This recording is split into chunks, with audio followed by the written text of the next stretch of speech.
유대인들은요, 과거부터 부활 신앙을 가지고 있었습니다. 구약 성경에 보면 죽은 자가 살아날 것이다 라고 하는 이 부활의 사상, 부활의 신앙이 여러 성경에서 나타나고 있습니다. 특별히 이사야 26장 19절에 보면 이런 말씀이 있습니다. 주의 죽은 자들은 살아나고 그들의 시체들은 일어나리이다. 티끌에 누운 자들아 너희는 깨어 노래하라. 주의 이슬은 빛난 이슬이니 땅이 죽은 자들을 내어 놓으리로다 말씀하고 있습니다. 그러니까 죽은 자들이 살아나는 부활이 있고요. 죽은 사람들이 땅의 티끌, 먼지가 됐다가 다시 살아나는 부활의 영광이 있다라고 하는 것을 성경은 이야기하고 있습니다. 그래서 유대인들은 부활 사상, 부활 신앙을 가지고 있었던 것이죠. 신약에서도 역시 마찬가지 아닙니까? 나사로가 죽었을 때 예수님께서 베다니에 가셔서 오빠를 잃고 슬퍼하고 있었던 마르다, 마리아를 위로해 주시지 않았습니까? 그리고 나사로가 다시 살아날 것이다. 그렇게 말씀하셨습니다. 요한복음 11장 23절에서 이렇게 말씀하시지요. 예수께서 이르시되 내 오라비가 다시 살아나리라.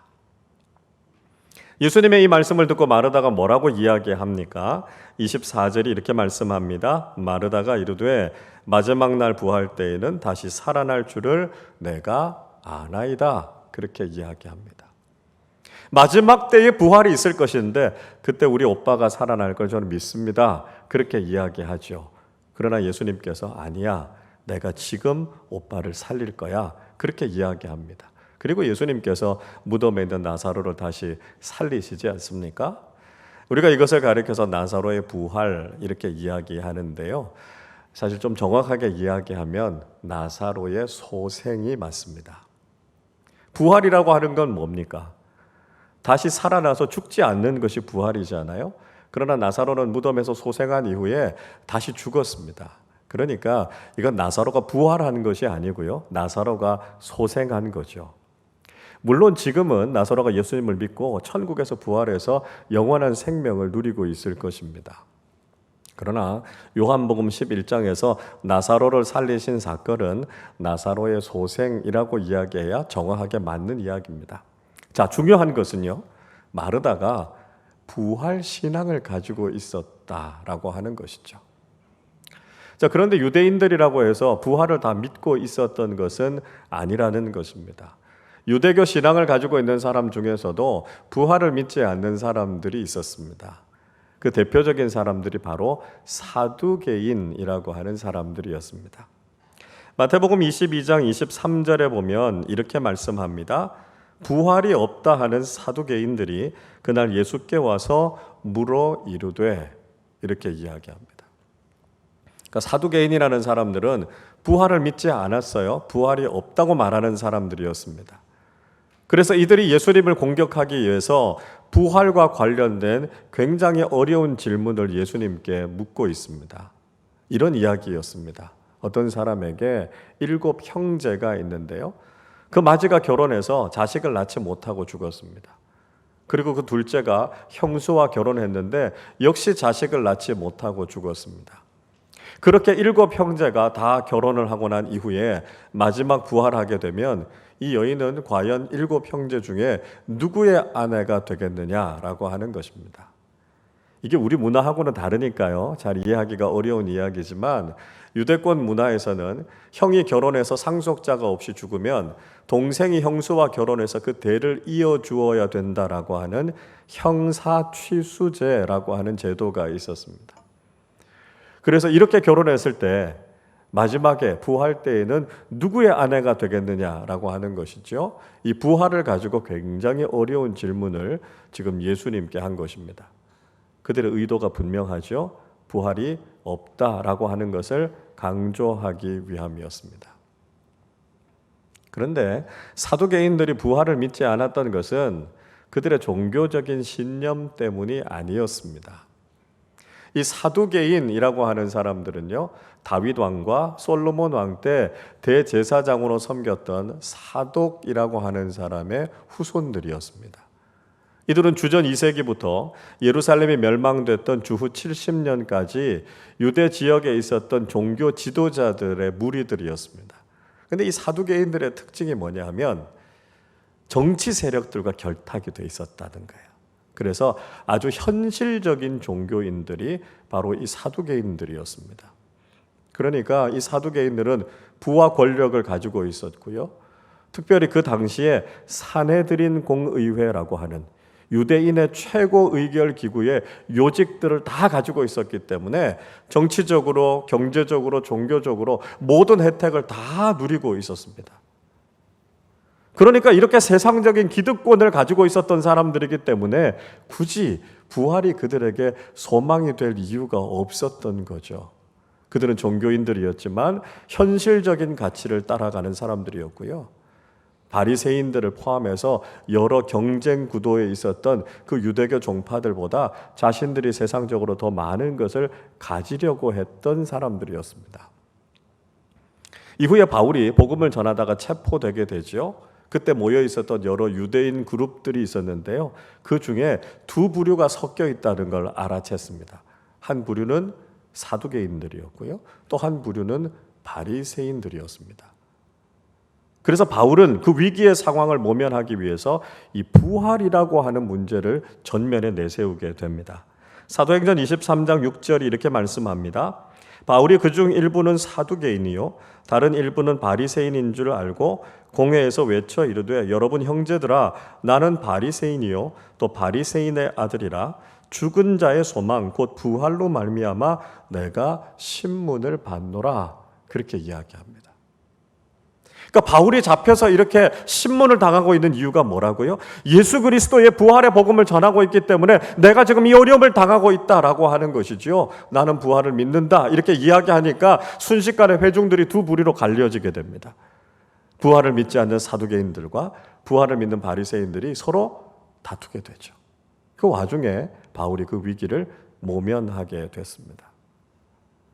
그러니까 유대교 신자들이라 할지라도 모두가 다 부활 신앙을 갖고 있었던 것은 아니었다라고 하는 것이죠.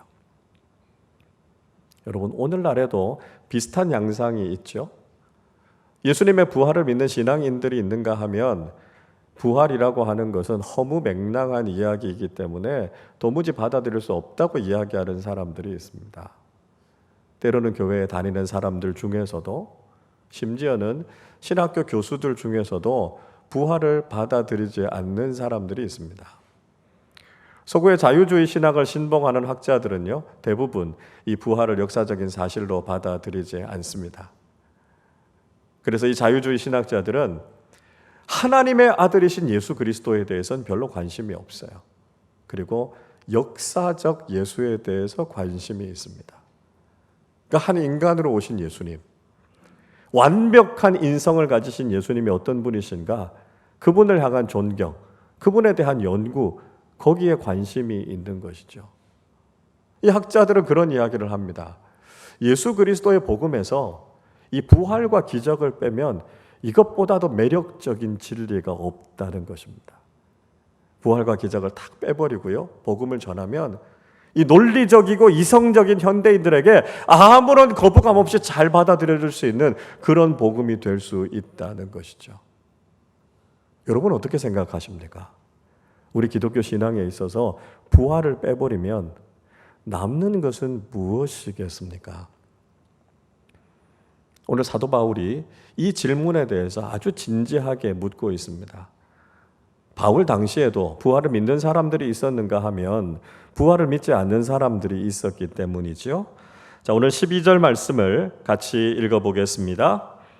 그리스도께서 죽은 자 가운데서 다시 살아나셨다 전파되었거늘 너희 중에서 어떤 사람들은 어찌하여 죽은 자 가운데서 부활이 없다 하느냐. 바울이 고린도 교회를 향해서 예수 그리스도의 부활의 복음을 전했습니다. 그런데 어떤 사람들은 부활을 믿음으로 받아들이는 사람이 있었는가 하면 어떤 사람들은 부활이라는 것은 없다고요. 부활의 복음을 받아들이지 않는 사람들이 있었다는 것이죠. 2000년이 지난 지금 우리도 이런 문제를 경험하고 있습니다. 어떤 사람들은 부활의 복음을 믿음으로 받아들이는가 하면 어떤 사람들은 부활이 거리낀다라고 하는 거죠. 다른 건 우리가 다 받아들일 수 있어요. 예수님의 교훈, 예수님의 윤리 얼마나 훌륭한 겁니까? 그런데 예수님의 부활의 복음만큼은 도무지 받아들일 수 없다 이야기하는 사람들이 있습니다. 여러분, 우리가 만약 부활을 믿지 않으면, 부활이 없다면 도대체 무슨 문제가 일어나게 되는 걸까요? 자, 무엇보다 예수님께서 다시 살아나지 못하셨을 것입니다. 13절을 보십시오. 만일 죽은 자의 부활이 없으면 그리스도도 다시 살아나지 못하셨으리라.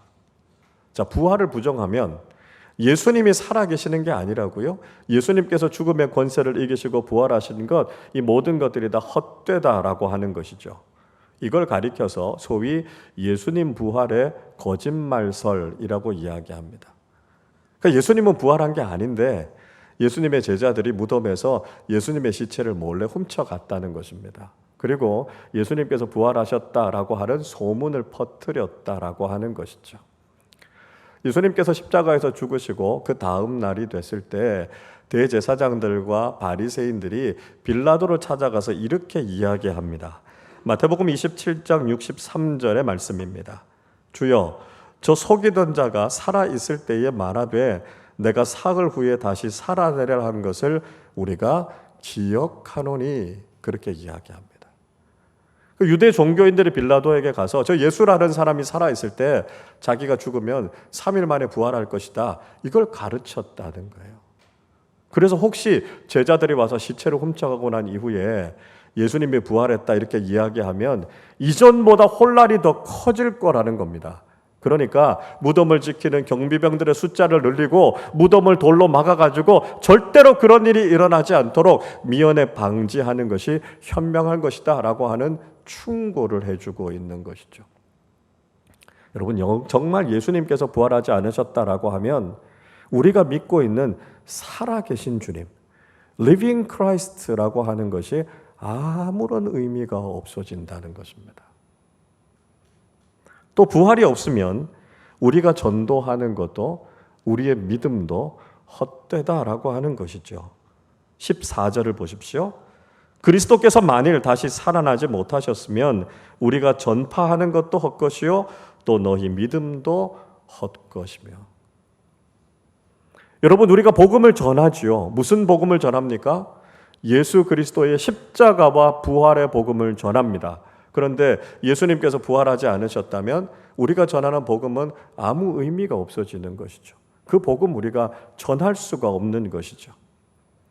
여러분, 복음이 왜 가장 복된 소식입니까? 복음이 가장 좋은 소식인 이유가 뭐죠?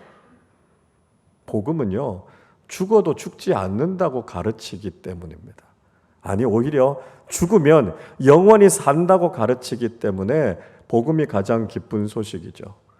세상 사람들은 무슨 이야기 합니까? 죽으면 다 끝이라고요. 세상에서 아무리 많은 돈을 가지고 있든지 아무리 성공해서 높은 지위에 오르든지 죽으면 다 끝난다고요. 죽음이 끝이라고 이야기합니다. 그러나 우리 기독교 신앙은 죽음도 끝이 아니라고 이야기하지요. 왜요? 영원한 하나님 나라의 생명이 있으니까요. 죽음이 오히려 영원한 시작이라고 가르칩니다. 그래서 이 세상을 살아가는 동안 우리가 많은 것을 가지고 살아간다 할지라도 부활은 우리에게 소망이 되고요. 우리가 이 세상을 살아가면서 우리가 별로 가지지 못하고 살아도 부활은 여전히 소망이 됩니다. 왜 그렇습니까? 우리에게는 영원한 하나님 나라의 영광과 상급이 있기 때문이죠. 이 세상에서 우리가 어떻게 살아간다 할지라도 부활은 우리에게 가장 기쁜 소식이고 소망이 된다는 것이죠. 죽음조차도 우리에게 소망이 되지 않습니까? 그래서 우리가 장례식장에서요, 너무 슬퍼하지 말라고요, 하나님 나라에 영원한 삶이 있다고 이야기하지 않습니까?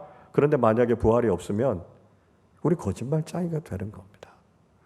오늘 15절에서 바울이 우리가 거짓 증인이 된다고 이야기하죠. 마치 법정에서 우리가 위증하는 사람들처럼 우린 거짓말하는 사람들이 되고 만다는 것입니다.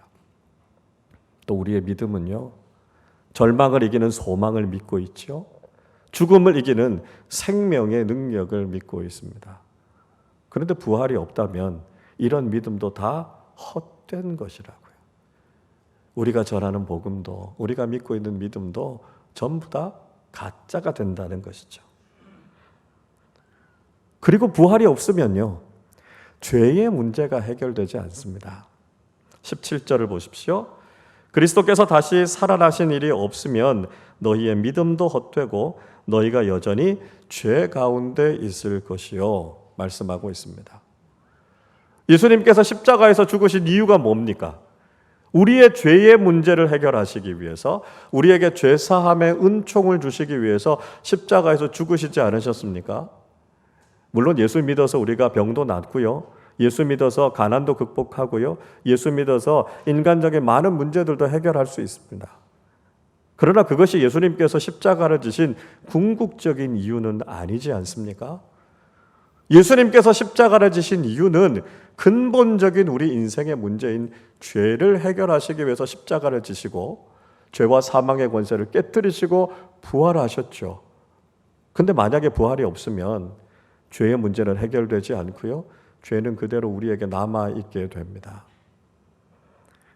여러분, 죄가 얼마나 끔찍한 것인지 아시죠? 범죄자들이요, 죄 짓고 쫓겨다닐 때는 잠시도 평안이 없다는 것이죠. 언제 잡힐지 모르고요, 늘 불안해서 한순간도 제대로 잠을 잔 적이 없다고 하지 않습니까? 그런데 정작 잡히고 나서 감옥에 들어가서는요, 두 발 쭉 뻗고 잔다는 거예요. 여러분, 죄 짓고 쫓겨다니는 게 이렇게 불안하고 이렇게 불행한 겁니다.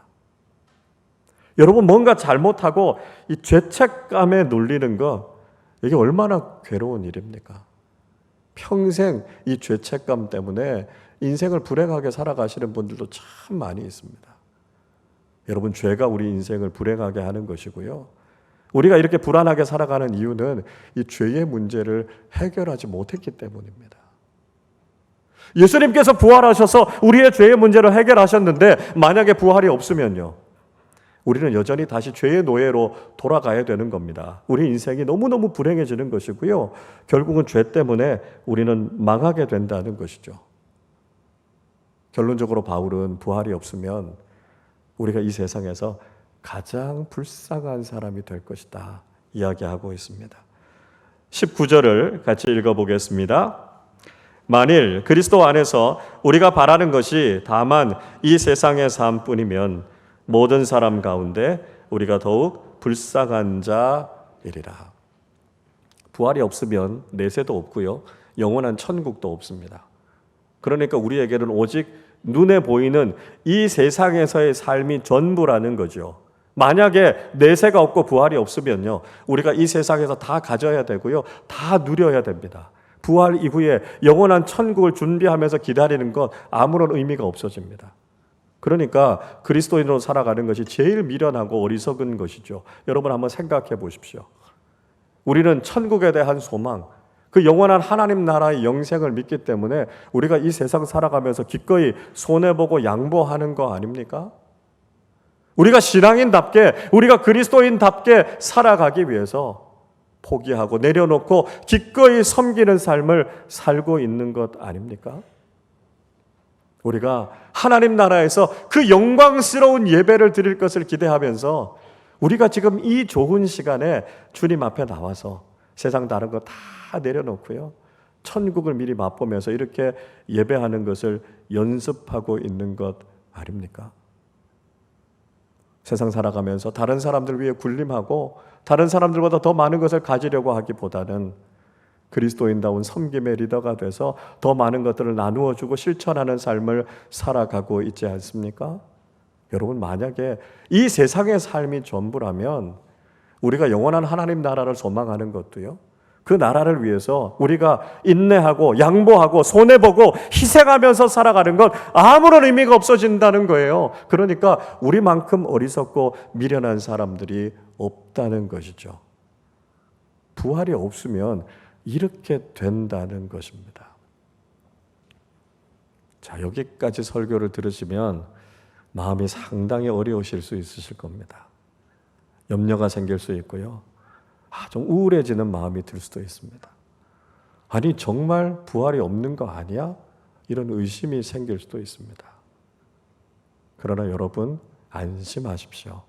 사도 바울은요, 그냥 가정을 이야기했을 뿐입니다.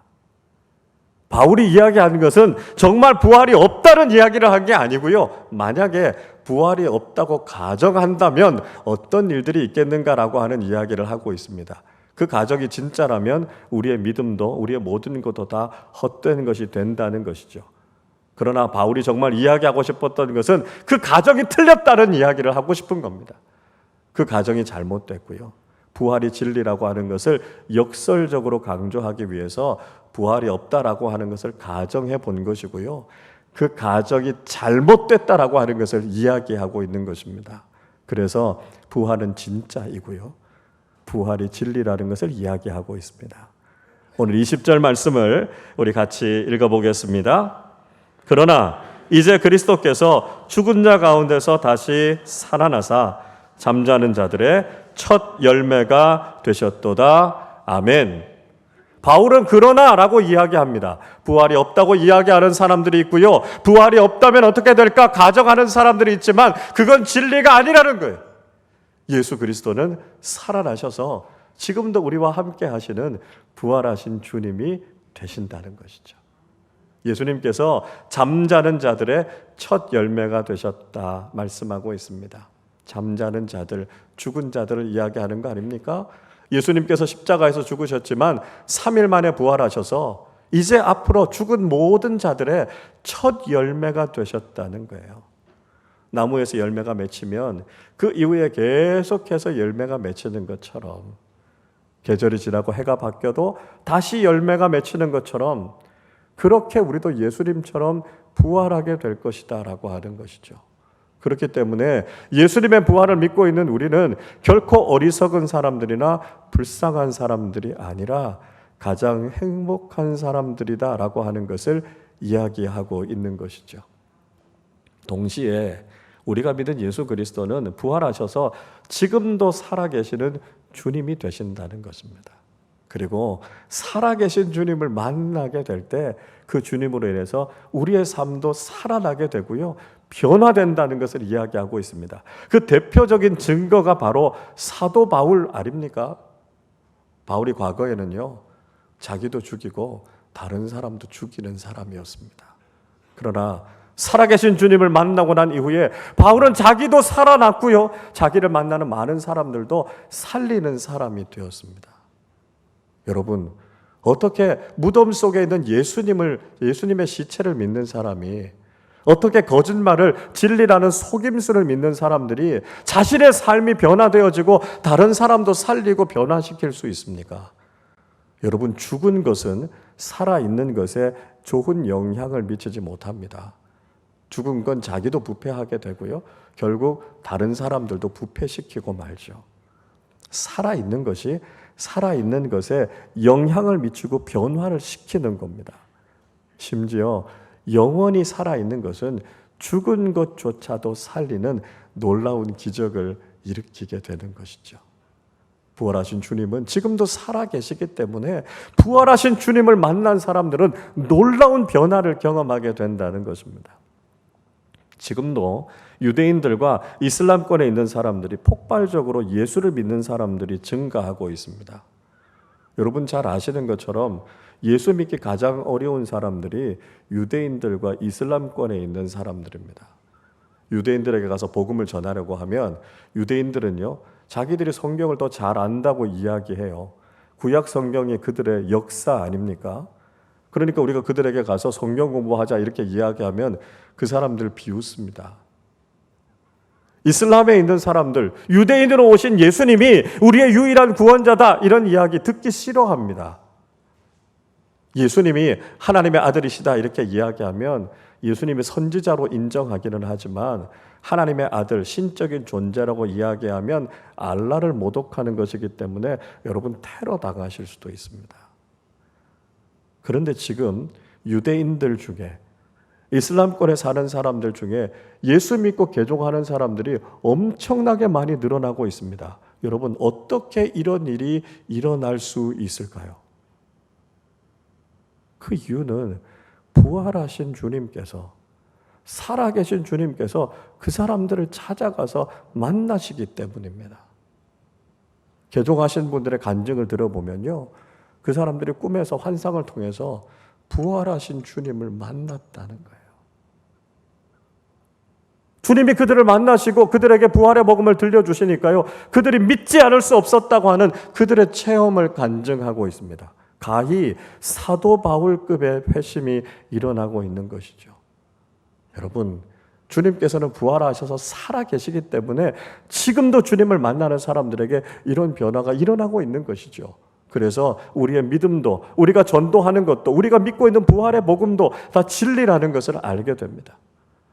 지금도 전 세계의 수많은 선교사님들과 그분들의 복음 사역이 우리가 믿고 있는 것이, 우리가 전하고 있는 것이 잘못되지 않았다는 것을 증명해 주고 있습니다. 우리나라에서만 2만 명이 넘는 선교사님들이 세계 곳곳에 가서 이 복음을 전하고 있습니다. 자신이 가지고 있는 모든 것들을 다 내려놓고 문화와 언어가 낯선 곳에서 영적으로 척박한 그 땅에서 생명을 걸고 복음을 전하고 계신 그 선교사님들에게 부활의 복음에 대한 확신이 없다면 그런 삶을 살 수 있었겠습니까? 지금도 예수 그리스도의 부활의 복음 때문에 자신의 생명을 내어놓고 핍박당하고 있는 그리스도인들이 죽음을 각오하고 복음을 지키고 있다는 것은 그 복음이 진리라는 것을 우리에게 이야기하고 있는 것 아니겠습니까? 이 지구상의 3분의 1이 넘는 그리스도인들이 예수 그리스도가 나의 구주이심을 고백하고 있고요. 지금 이 시간에도 지구상에 있는 수많은 교회에서 하나님만이 우리의 주인이시고 예수 그리스도는 부활하셨다라고 하는 것을 선포하면서 예배하고 있다는 그 사실이 바로 부활이 진리임을 이야기하고 있는 것 아니겠습니까? 우리가 예수 그리스도의 복음 때문에 희생하고 헌신하고 양보하고 모든 것을 내려놓아도 우리는 불행하지 않고 행복하고 기쁘다고 고백하는 그리스도인들이 바로 예수 그리스도의 부활의 복음이 진리임을 증명하고 있는 것 아니겠습니까? 여러분, 부활은 분명히 있습니다. 부활은 역사적인 사실이고 감출 수 없는 진리입니다. 부활이 없다고 말하는 가정이 틀린 것이고요. 부활은 결코 거짓말일 수 없다는 것이죠. 부활의 복음이 우리를 포함해서 많은 사람들을 변화시켰고 절망과 슬픔, 어둠 가운데 있는 많은 사람들에게 소망과 기쁨과 놀라운 변화를 주었다는 것이죠. 예수 그리스도께서 잠자는 자들의 첫 열매가 된 것처럼 우리도 죽음 앞에서 두려워하지 않고 영원한 생명을 바라보고 하나님 나라의 영생을 바라보며 소망 가운데 살아가고 있는 것 아니겠습니까? 그래서 우리는 결코 불행한 사람들이 아니라 예수를 믿어 가장 행복한 사람임을 고백하며 살아가는 것이죠. 부활이 분명한 진리임을 고백하고 부활을 믿고 있는 우리가 가장 행복한 인생을 살아가고 있음을 날마다 고백하면서 부활의 능력, 부활의 생명을 날마다 누리며 살아가는 우리 모두가 되시기를 주님의 이름으로 축원합니다. 우리 시간에 함께 찬양하기를 원합니다. 주 예수 나의 산소망이라는 찬양을 하기 원하는데요, 3절로 찬양하려고 합니다. 가사가 너무 좋아요. 부활의 호흡이 시작됐다고요. 사망이, 무덤이, 절망이 우리를 다스리는 것이 아니라 주님께서 우리에게 주시는 생명이, 기쁨이, 평안이 우리의 삶에 넘쳐납니다. 우리 부활신앙을 가지고 있는 그리스도인의 행복이 무엇인지 고백하며 우리 함께 찬양하도록 하겠습니다. 언약된 아침, 언약된 아침, 장사된 부활의 호흡, 부활의 호흡 시작됐네. 유다의 사자 위엄찬 서, 사망이 무너졌도다. 사망이 무너졌도. 이제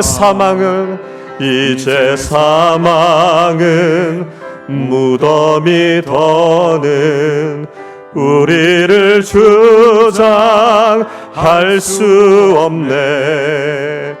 유다의 사자 위엄찬포 주 예수 승리하셨네. 주 예수 승리하셨네.